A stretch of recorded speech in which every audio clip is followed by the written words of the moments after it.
السلام عليكم متابعينا الكرام، مشاهدي قناة فوت بلي سبور في كل مكان.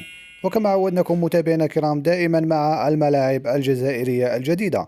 شاهدوا معنا متابعينا الكرام كيف أصبح ملعب تيزي وزو اليوم 26 جونفي 2023. فكما تشاهدون متابعينا الكرام، أرضية الميدان قد تحسنت كثيرا وقد اكتست أبهى حلالها، ومن المرتقب أن يتم الانتهاء من التجهيزات في الملعب في الثلاثي الثاني من سنة 2023 بإذن الله. شاهدوا معنا متابعينا الكرام كيف أن العشب قد نما وبحالة ممتازة. ملعب تيزي وزو من المرتقب أن يحتضن مباريات المنتخب الجزائري إن شاء الله، وهذا ما أكده المدرب جمال بالماضي في آخر زيارة له في الملعب. وأنتم متابعينا الكرام، ما رأيكم بالحلة الجميلة التي اكتساها ملعب تيزي وزو اليوم؟ شاركونا بآرائكم عن طريق التعليقات، ولا تنسوا متابعينا الكرام الاشتراك في القناة حتى يصلكم كل جديد.